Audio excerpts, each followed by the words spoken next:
Comenzaremos ahora con lo que es diversidad animal. Vamos a empezar desde los animales invertebrados hasta los animales vertebrados. Vamos a dividirlo en varios capítulos, en varias secciones. Pero sí vamos a hacer un pantallazo completo absolutamente de todos los animales. Y los que aún no son animales y están en la escala más inferior. A modo de repaso, vamos a poner este cladograma como para ver todos los grupos de animales que constituyen la diversidad. Sencillamente, lo que quiero que se vean que tenemos por fuera a grupos que van a ser los protozoarios o protozoos y otros grupos que se diferencian de la gran mayoría por algo que llamamos bilateralidad o que llamamos simetría, o sea, una simetría bilateral. Vamos a encontrar que la gran mayoría de los grupos animales son de simetría bilateral, esta simetría en la cual cada mitad del cuerpo es una imagen especular de la otra mitad del cuerpo. Claramente lo vemos en los mamíferos, lo vemos en nosotros, donde se puede dividir el cuerpo utilizando el eje céfalo-caudal y el eje dorso-ventral para hacer un plano de simetría que corte al medio en dos. Una simetría longitudinal que corte en dos y marque la simetría bilateral. No ocurre esto, por ejemplo, si analizamos los ctenóforos onidarios, aquí debajo. Este grupo donde están las anémonas, por ejemplo, tendremos una simetría radial, una simetría como los rayos de la rueda de una bicicleta, por ejemplo. O individuos que son totalmente asimétricos, como son los poríferos, las esponjas de agua, pueden ser de mar o agua dulce, lo vamos a ver un rato más. Y bueno, y todos los protozoarios que son individuos totalmente asimétricos. Pero bueno, la gran mayoría de diversidad que vamos a encontrar son los bilaterales. Una aclaración que voy a hacer acá, si uno mira todos los grupos que encontramos acá dentro de los bilaterales, vamos a encontrar algo que nos va a llamar un poquito la atención. Si uno empieza a mirar todos los grupos, fíjense que se va a encontrar algo especial. Y es precisamente acá donde tenemos los equinodermos. Los equinodermos, cuyo representante más conocido es la estrella de mar, rápidamente o fácilmente podemos decir que estamos hablando de un individuo de simetría radial. Si bien cualquier, un equinoideo, el equinodermo, el dólar de mar, que quieran, que busquen un holoturio, un holoturoideo, un crinoideo, todos van a tener simetría radial, es verdad. Es una simetría pentarradial porque se puede dividir en 5, pero hay que tener en cuenta que los equinodermos tienen un estadio larval bilateral. La larva trocófora, la larva de los equinodermos, posee simetría bilateral. Entonces, los equinodermos son de simetría bilateral, los equinodermos, o simetría pentarradial secundaria, no como su simetría de base y evolutiva. Bien, habiendo hecho esta aclaración respecto de todos los grupos que vamos a ver y respecto de su estructura, vamos a empezar a definir algo bastante más básico, y es qué es un animal, a qué llamamos un animal. Según la clasificación tradicional en reinos, un animal es todo organismo eucariota pluricelular y heterótrofo. Nosotros vamos a tomar esa definición. O sea, pluricelular, esto de grado de complejidad mucho no nos vamos a meter, pero sí que sea un individuo pluricelular heterótrofo. Y ese cierto grado de complejidad, bueno, apunta a su patrón estructural y apunta a nivel de organización donde ya tengamos por lo menos tejidos y no que sea un individuo como podemos llamar colonial a un Volvox, por ejemplo, que no sería en ningún caso un animal. Bien, y acá les dejo esta aclaración, ¿no? Que hay libros de zoología que suelen dedicar capítulos a protozoos o animales unicelulares. Esto es totalmente incorrecto, porque estos no son animales unicelulares. Sí, vamos a utilizar la clasificación más tradicional de todas de protistas. Los protozoos, estos que sean protoanimales si quieren, pero en ningún momento son animales, porque estos animales unicelulares contradice la explicación de decir que todo animal es un organismo eucariota pluricelular, o sea, no sería para un unicelular. Bien, a lo largo de las clases no nos vamos a meter en detalles anatómicos, fisiológicos, que no sean por demás relevantes o necesarios. Simplemente lo que vamos a intentar es cómo resuelven los problemas de supervivencia, sus problemas básicos, o sea, cómo consigue el alimento, cómo se defiende, cómo se alimenta, cómo se reproduce. Básicamente eso. Y eso sí lo vamos a ver desde características anatómicas que estén relacionadas con estas funciones y que sean soluciones a estos problemas desde el punto de vista evolutivo. Simplemente eso, no más allá que eso. Bien. De los protozoarios mucho no vamos a hablar ni nos vamos a meter. Es un grupo de los cuales podemos encontrar algunos que son bastante llamativos o conocidos, como por ejemplo los protozoos, las amebas, las euglenas, que además tienen la capacidad de hacer fotosíntesis. Realmente tenemos varios. El paramecio, que es uno de los más conocidos y más grandes, creo que a mi criterio, creo que no existe otro más grande que un paramecio. Realmente un individuo bastante grande cuando se lo observa al microscopio. Y algunos que sí me interesa quizás detenerme un poquito, que es, por ejemplo, los tripanosomas, que son realmente letales o que producen enfermedades de importancia médica. ¿Qué tienen en común todos los protozoos? Bueno, ser todos organismos unicelulares, heterótrofos, eucariotas, sin pared celular, todos muy pequeños, todos los puedo ver a nivel de un microscopio, excepto los paramecios, que hasta a simple vista podría llegar a ver puntitos que se mueven, o con una lupa llegar a distinguirlos por su tamaño grande. El resto requiero sí o sí de la utilización de un sencillo, aunque más no sea, microscopio. Obviamente todas las funciones vitales, si son una sola célula, la van a llevar a cabo las organelas de las células. Los puedo encontrar en todo tipo de ambiente, como parásitos, muchos parásitos de los peces, como individuos de vida libre, como el paramecium que comentábamos, y de importancia médica, como también dijimos en el caso de los tripanosomas. La reproducción puede ser asexual, o sea, una división, y también existe una reproducción bastante más compleja, la conjugación binaria, que es la reproducción sexual, donde sí hay intercambio gamético. Así, a modo de ilustración, estas son todas imágenes tomadas al MEP, microscopio electrónico de barrido, excepto esta es un microscopio óptico. Estas son de microscopio electrónico y lo que estamos viendo son distintos individuos, distintos paramecios. La ameba muy conocida.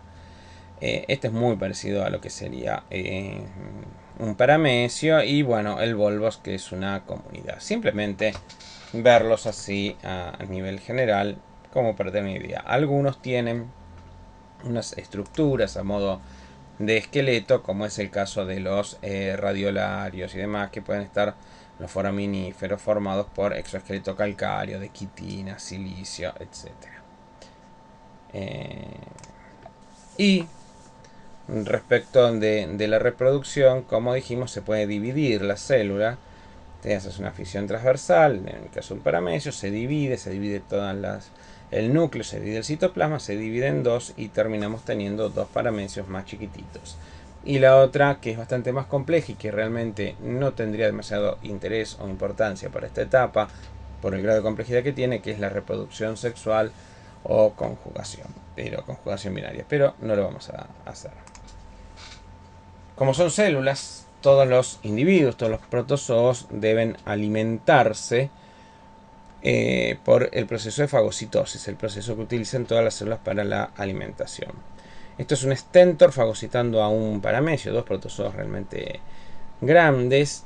El individuo, el alimento, ingresa, pasa por la membrana, es englobado, se forma una vesícula, hay las enzimas digestivas, van a tomar los nutrientes y luego esta vesícula va a llegar hasta otro extremo y va a ser liberado hacia el exterior todos los desechos. Básicamente los procesos de fagocitosis visto en fisiología celular. Vamos a ir redondeando con los protozoos a uno que dijimos que es muy importante, que es el Trypanosoma crucis, que es el que causa el mal de Chagas. Es una enfermedad endémica de Sudamérica, sobre todo en Argentina, desde el norte de la provincia de Río Negro, casi toda la provincia de Río Negro abarca hoy en día, norte de Chubut, casi toda la provincia de Río Negro y hacia el norte de la Argentina y Brasil. Encontramos la distribución de la vinchuca, ¿sí? Que es su vector, la Triatoma infestans, y que transporta o que lleva en sí al Trypanosoma crucis. El Trypanosoma crucis es un protozoo que dentro de la vinchuca habita, está como huésped, y en las heces de la vinchuca se liberan sus huevos, ¿sí? En el caso de la picadura de vinchuca, las vinchucas son hematófagas. Acá tenemos una Triatoma infestans, una vinchuca.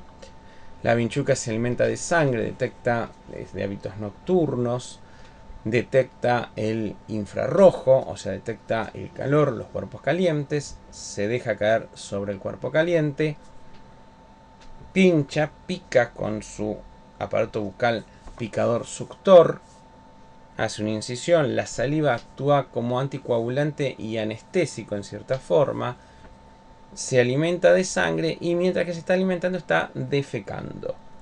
Pero a su vez en las heces de la vinchuca salen los huevos del parásito, del Trypanosoma crucis. Cuando la vinchuca dejó de picar, se fue y la persona pierde ese efecto anestésico, la sensación de picazón es grande, se rasca y al rascarse lleva las heces y los huevos, las heces de la vinchuca junto con los huevos del Trypanosoma crucis hacia la herida y una vez que los huevos alcanzan el torrente sanguíneo se desata la enfermedad. Y se desenquista luego el torrente sanguíneo esta foto que vemos acá, esta imagen, que es una imagen del Trypanosoma crucis que anida entre los glóbulos rojos en las células sanguíneas. Hoy en día el contagio solamente se está dando por picadura directa de vinchuca. Sí, transfusiones sanguíneas son 100% sanguínea y sí se puede dar en algunos casos, aunque hay varios cuidados, la transmisión materno-filial. Pero la principal fuente hoy en día es de manera directa por la picadura de vinchuca. La enfermedad, si bien los datos no son de lo más precisos, afectan en el orden de los 20 millones de personas y provoca unas 45 muertes anuales, lo cual es bastante poco. Digo que es bastante poco, 45 muertes anuales, porque no comparemos con la cantidad de muertos que tenemos hoy día con la pandemia del coronavirus, ¿no? Pero cuando hablamos de 45 muertes anuales, digo porque en ciertas zonas del norte del país y años atrás, por la década del 40 aproximadamente, teníamos grandes cantidades de muertos por mal de Chagas y sobre todo chicos. Era fácil encontrar el cementerio por cada tumba de un adulto 3 o 4 tumbas de chicos. Entonces era realmente mucho más grave de lo que es hoy en día, que está bastante más controlado, pero que no deja de ser muy preocupante. La fase de la enfermedad tiene distintas fases. La persona que se infecta va a estar siempre infectada. sencillamente se puede mantener en una fase la enfermedad y evitar que avance. La fase aguda es una fase muy inespecífica. Tiene algunos síntomas, o sea, a nivel piel, signo de Romaña, algunas cardiopatías.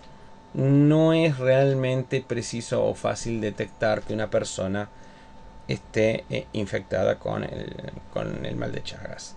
La fase intermedia es un periodo asintomático, el cual no se sabe o no es puntual cuánto tiempo va a durar en cada una de las personas, pero puede ser muy pero muy largo, y estoy hablando de meses y años. Y la fase crónica, ahí es cuando hay una cardiopatía bastante sostenida, una afección del sistema digestivo, una inflamación en mucosas, agrandamiento de la pared de corazón, muy agrandado el corazón, poca posibilidad de bombeo de sangre, la calidad de vida realmente es mala y la esperanza es peor aún, o sea, estamos bajo circunstancias que llevan ya de manera indefectible hacia la muerte.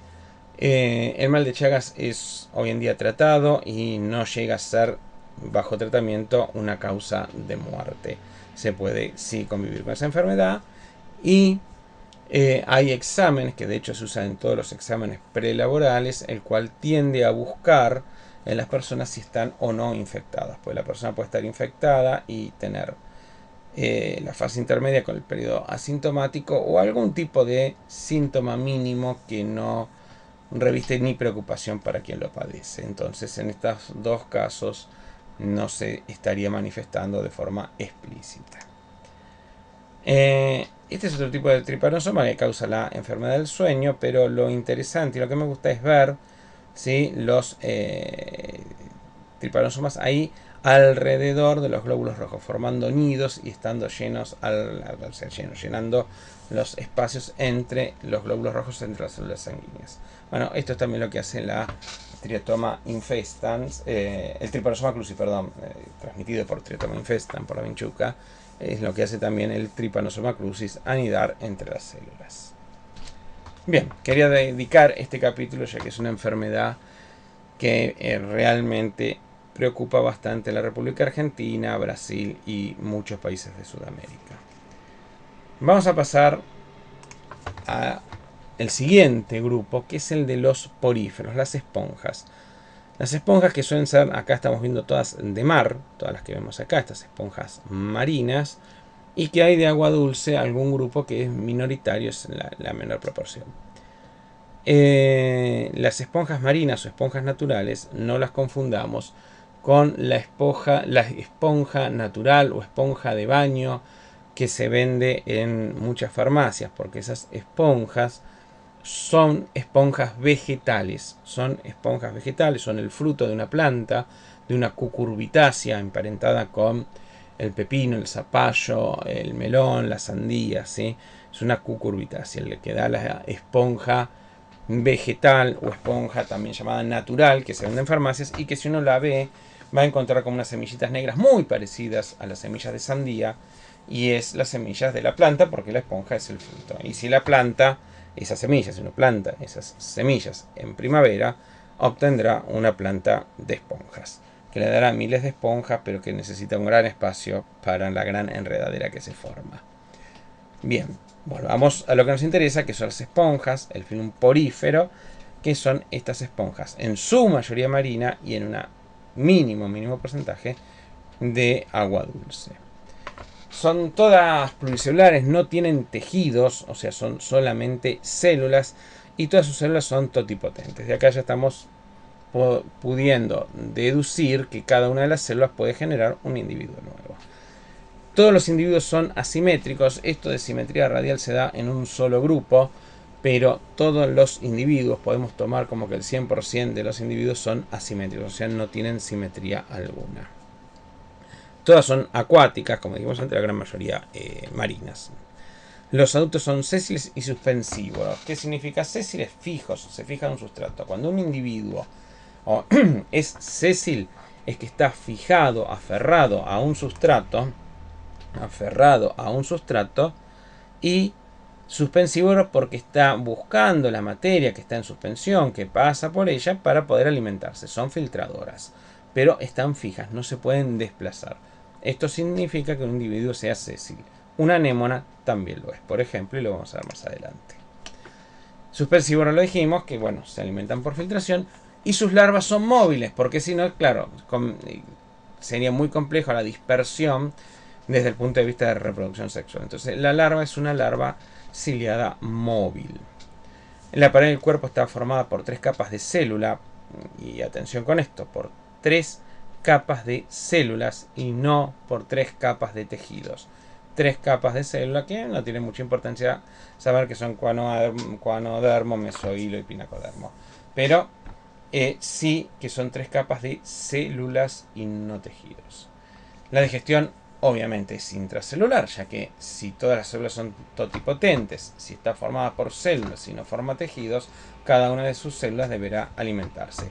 Esto lleva a que tengan una digestión intracelular igual de la que vimos hace un rato con los protozoos. Poseen un esqueleto que puede ser de fibras, de esponjina, puede ser un esqueleto calcáreo silicio llamado generalmente espículas. Y la reproducción es asexual, gemación, en el caso de las de agua dulce, fragmentación, gemulación. En muchos casos se rompe algún pedacito, algún trozo de esponja de marina o de agua dulce, y ese pedacito puede formar tranquilamente todo un individuo. De hecho, si tomara un pedacito, lo molería, lo separaría en células y tomara una sola célula, si esa sola célula está en un lugar propicio, me va a formar todo un individuo. O sea, desde una célula puedo formar todo el individuo. Y se reproducen también sexualmente, bueno, con una cuestión bastante más compleja, son hermafroditas y las larvas son ciliadas, como dijimos antes, que le permite una cierta movilidad para desplazarse del lugar de sus progenitores y no lleva una cuestión de competencia. Estas son las espículas que dije que tenían, que dijimos hace un rato, que tenían como esqueleto. Como dijimos que tienen elementos de esqueleto calcáreo, silicio, bueno. Estas son las espículas, estas son precisamente espículas silíceas. Están vistas al MEP, microscopio electrónico de barrido. Se las puede observar haciendo un preparado con ácido nítrico y lavando con alcohol un trozo de esponja. Se las puede observar al microscopio óptico, se las ve muy similares a esta, con menos detalle. Y cada una de las formas tienen valor sistemático, o sea que cada grupo de esponjas, ese grupo va a tener distinto tipo de espículas, y las espículas me van a servir para clasificar a estas esponjas, o sea, estas espículas tienen valor sistemático. Bien, respecto de cómo está constituido su cuerpo y cómo se alimentan, dijimos que son suspensivos, filtradores, y bueno, para esto el cuerpo posee poros y a través de estos poros ingresa el agua y quedan retenidas las partículas de alimento. Hay 3 formas, ascón, sicón y leucón. No nos confundamos con sicón simple y sicón complejo. Ascón, sicón y leucón. En el ascón el agua pasa de manera directa por un tubito y es eliminada hacia el exterior por el ósculo. En la forma sicón hay ramificaciones, como vemos ahí, de ese tubito, aumentando las posibilidades de retener partículas, y en la forma más compleja, que es la leucón, hay gran cantidad de ramificaciones para obtener mayor cantidad de alimento, mayor poder de filtración. Y los ósculos ya no es único, sino que son más pequeños. Bien, ¿cómo se da esta filtración? Tenderíamos a pensar que el agua pasa porque es una esponja, porque es poroso. Si uno piensa tener una esponja sintética, plástica, la que uno puede tener en la cocina o en el baño, sabe que si la pone debajo del agua se llena de agua. Pero esto ocurre en un solo instante, luego el agua queda estancada, no corre, y si el agua no corre no me lleva partículas para que queden trabadas en la esponja. Para que el agua corra hay todo un mecanismo que está dado por estas células flamígeras, ¿sí? Llamadas coanocitos. Y estas células se las llama células flamígeras porque son células que tienen un flagelo. Y este flagelo genera un movimiento circular en forma de llama o flama. Por eso viene lo de flamígera. Y ese movimiento circular lo que hace es aumentar la presión, la velocidad del agua. No quiero entrar en química ni en teoría de fluidos, pero sí quiero decir que si yo a un fluido le aumento su velocidad, al aumentar la velocidad disminuye la presión. O sea, si yo hago que haya mayor velocidad de agua circulante dentro de la esponja, la presión va a ser menor. Si la presión ahora resultó menor dentro de la esponja, el agua que está afuera va a terminar teniendo mayor presión y va a tender a entrar. Sencillamente funciona de esa manera. O sea, aumento la velocidad de circulación en la esponja y esto me hace que disminuya la presión entre agua por presión externa. No nos vamos a meter más complejo con esto, pero es una cuestión netamente física y está dada por estas células que son los coanocitos. La reproducción, ya lo dijimos antes, puede ser por fragmentación, gemación o gemulación, pero bueno, lo que interesa es que desde una célula o un trozo de esponja podemos obtener todo un individuo y que en la reproducción sexual hay una larva, ¿sí?, móvil que puede dispersarse y alejarse del medio. Si bien todas las esponjas son filtradoras, suspensívoras, aparecen cada tanto estos hallazgos en la biología y encontramos, ¿sí?, este ejemplar totalmente atípico que es una esponja carnívora. ¿Sí? Atrae a un camaroncito como vemos ahí, queda adherido, trabado el camaroncito y luego se logra, cuando se va deshaciendo, ir alimentándose. Son excepciones que hay en la biología y esta, bueno, fue descubierta allá en el año 1995. Bien, según la complejidad, nosotros ya hablamos de los protozoos en el principio, mencionamos el paramecio como ejemplo y mencionamos el Trypanosoma cruzi como importancia médica. Luego estos protozoos vamos a tener los metazoos, los pluricelulares, y los vamos a dividir en dos grupos. Por un lado, los mesozoos, los poríferos, acabamos de hablar de ellos, y por todo el restante, los eumetozoos, que son todos los animales que tienen tejidos bien desarrollados, que tienen tejidos que uno puede decir son didérmicos, tridérmicos, etc. O sea, tienen las capas embrionarias. Bueno, a partir de ahora vamos a hablar de estos individuos.